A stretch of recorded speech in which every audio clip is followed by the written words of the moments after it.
नमस्ते। आज हम फिर एक नई वर्कशीट फरवरी माह की विज्ञान विषय की वर्कशीट हल कर रहे हैं और मेरा आपसे फिर से यही अनुरोध है कि यदि आप शिक्षक हैं, पालक हैं या किसी तरह से भी बच्चों को वर्कशीट हल करने में कोई मार्गदर्शन दे रहे हैं, कोई सहयोग दे रहे हैं, तो प्लीज़ पहले आप ये श्योर कर लें कि आप किसी वीडियो की वहाँ मदद ले रहे हैं तो उस वीडियो में जो उत्तर बताए गए हैं वो बिल्कुल सही हैं, क्योंकि ये बहुत महत्वपूर्ण है कि जब हम बच्चों को किन्हीं प्रश्नों के उत्तर बता रहे हैं तो वो सही है या नहीं है, या पूरे प्रश्न का उत्तर बताया गया है या सिर्फ आधे प्रश्न का उत्तर बताया गया है, क्योंकि वीडियो मेरा हो या किसी अन्य का त्रुटियां संभव हैं। तो चलिए हम शुरू करते हैं। यहाँ पर पहला प्रश्न है, पहली किस रोग से ग्रसित है? पहली स्कर्वी रोग से ग्रसित है। पहली को यह रोग किस विटामिन की कमी से हो रहा है?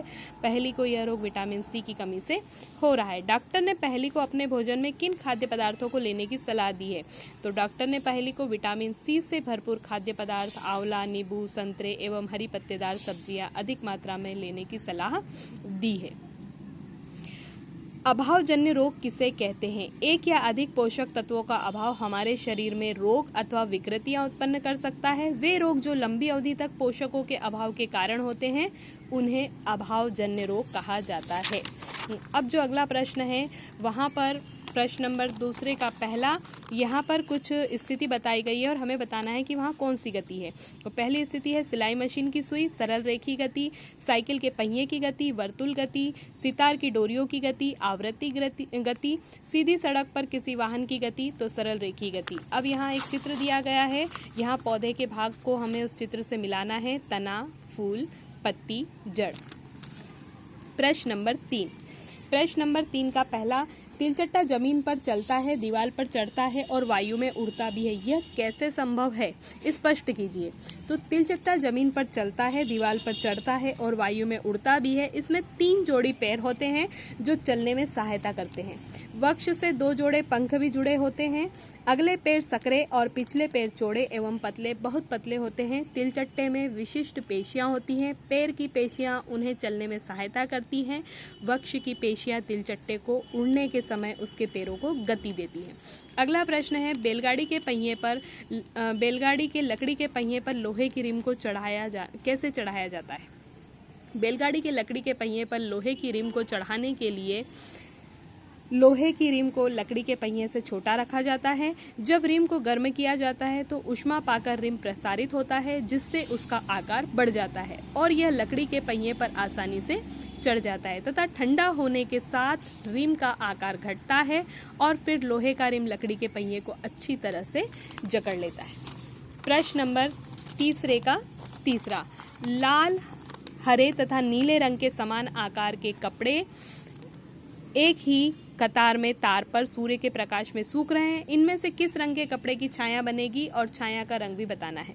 तो लाल, हरे तथा नीले रंग के समान आकार के कपड़े जब एक ही कतार में तार पर सूर्य के प्रकाश में सूख रहे हैं, इनमें से सभी रंग के कपड़े की छाया बनेगी और छाया का रंग भी काला होगा। प्रश्न नंबर 4 का पहला, आपके चारों ओर पाए जाने वाले भौतिक तथा रासायनिक परिवर्तनों को उदाहरण देकर समझाइए। तो उत्तर है भौतिक परिवर्तन। पदार्थ केवल भौतिक गुणों जैसे अवस्था, रंग, गंध आदि में परिवर्तन होता है। पदार्थ को पुनः प्रारंभिक रूप में प्राप्त कर सकते हैं। इसमें परिवर्तन अस्थायी होता है। उदाहरण बर्फ का जमना, मोमबत्ती का पिघलना आदि। रासायनिक परिवर्तन, पदार्थ के रासायनिक गुणों तथा संगठन में परिवर्तन होता है। पदार्थ को पुनः प्रारंभिक रूप में प्राप्त नहीं कर सकते। चूंकि नए पदार्थ का निर्माण होता है, इसमें परिवर्तन स्थायी होता है। उदाहरण दही का जमना, जंग लगना आदि। पारदर्शी एवं अपारदर्शी में उदाहरण सहित अंतर लिखिए। पारदर्शी, जब हम किसी वस्तु के आर पार देख पाते हैं तो वह वस्तु प्रकाश को अपने अंदर से होकर जाने देती है। ऐसी वस्तु को पारदर्शी वस्तु कहते हैं। उदाहरण कांच, स्वच्छ जल, वायु आदि। अपारदर्शी, जब हम किसी वस्तु के आर पार नहीं देख पाते हैं तो वह वस्तु प्रकाश को अपने अंदर से होकर नहीं जाने देती। ऐसी वस्तुओं को अपारदर्शी वस्तु कहते हैं। उदाहरण पत्थर, लकड़ी, धातु आदि। प्रश्न नंबर 5, मछलियां जल में रहने के लिए अनुकूलित हैं जबकि ऊंट मरुस्थल में रहने के लिए अनुकूलित है। बताइए यह कैसे संभव है? तो मछली का शरीर धारा रेखीय है उनकी यह आकृति उन्हें जल के अंदर विचरण करने में सहायता करती है। मछली का शरीर शल्कों से ढका होता है।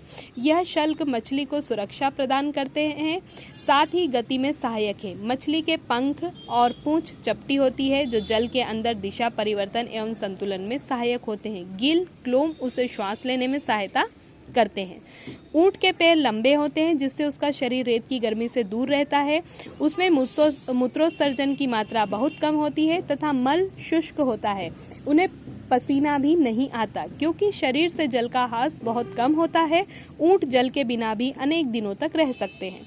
अतः मछली और ऊंट को उनकी शारीरिक संरचना द्वारा ही मछली जल के लिए तथा ऊंट मरुस्थल के लिए अनुकूलित है।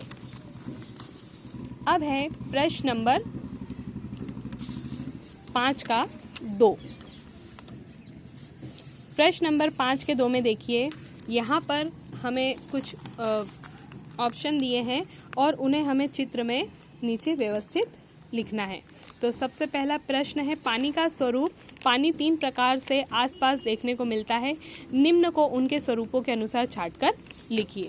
तो ये जो ग्लास है, तरल रूप में हमें झील, बारिश, नदी, तालाब, नल का पानी, समुद्र, आंसू, पसीना, ये हमें तरल रूप में मिलता है। ठोस रूप में बर्फ, हिमनद, ओला, ओले के साथ वर्षा, और भाप, भाप बादल, भाप और कोहरा, ये भाप के रूप में।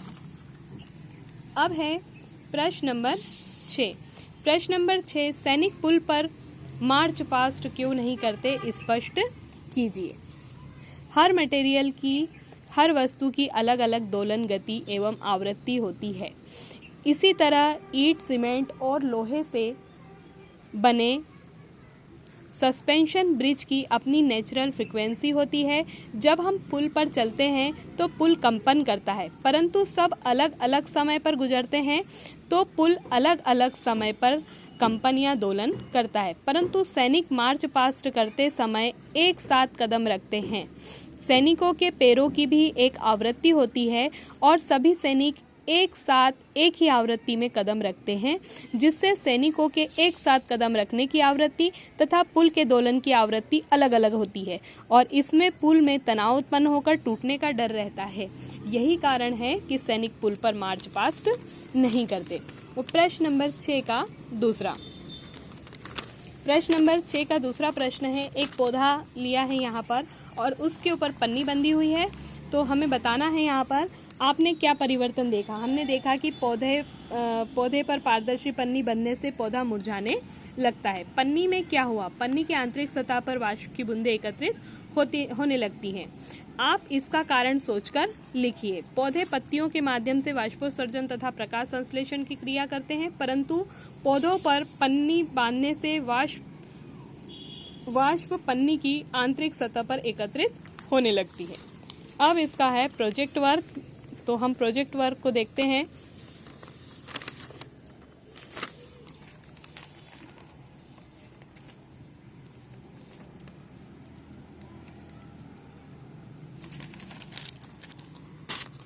प्रश्न नंबर 7, यहाँ पर प्रोजेक्ट में हमें बताया गया है कि आपके परिवार में उपयोग किए जाने वाले पानी की हमको गणना करनी है। तो पहले बताना है कि आपके द्वारा दैनिक कार्य में जो केवल आप जितना उपयोग करते हैं, फिर आपके परिवार में कितना व्यय किया जाता है और सप्ताह में कितना व्यय होता है और फरवरी माह में पूरा कितना व्यय हुआ। तो दांत साफ करने में, नहाने में, ये सारी संख्या हमने लीटर में बताई है।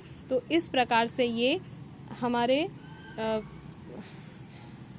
पानी के व्यय की स्थिति यहाँ पर दिखाई दे रही है।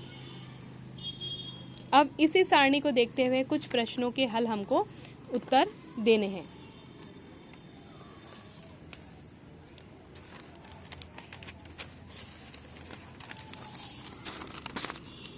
यहाँ पहला प्रश्न है, वर्ष 2021 में आपके परिवार द्वारा व्यय किए जाने वाले जल की मात्रा। हमारे द्वारा एक दिन में व्यय किया जाने वाला जल की मात्रा 210 लीटर। तो पूरे वर्ष में व्यय किए जाने पर 76,650 50 लीटर। जल को बचाने के लिए आप क्या क्या करेंगे? जल को बचाने के लिए हम सावधानी बरतेंगे जिससे जल व्यर्थ ना हो। हम वर्षा जल संग्रहण प्रणालियों को अपनाएंगे ताकि वर्षा जल संग्रहित किया जा सके, तथा साथ ही अनावश्यक व्यर्थ पानी नहीं बहाएंगे और जल प्रदूषण को रोकने का प्रयास करेंगे। अगला प्रश्न है, यहाँ पाई चार्ट के माध्यम से पीने योग्य जल की मात्रा बतानी है हमें।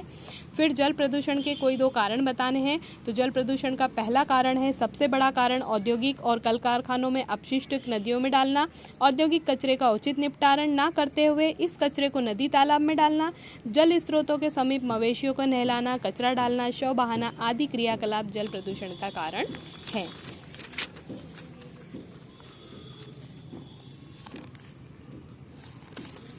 अंत में यहाँ पर एक प्रश्न पूछा गया है, आपके और आपके मित्र की ऊंचाई बतानी है और फिर उनकी छाया किस किस समय पर कितनी बनेगी। तो ये हमने यहाँ पर हमारी छाया और हमारे मित्र की छाया के बारे में बताया है। तो इस प्रकार से आप इस प्रश्न को पूर्ण कर सकते हैं। तो ये था विज्ञान का प्रश्न पत्र। धन्यवाद।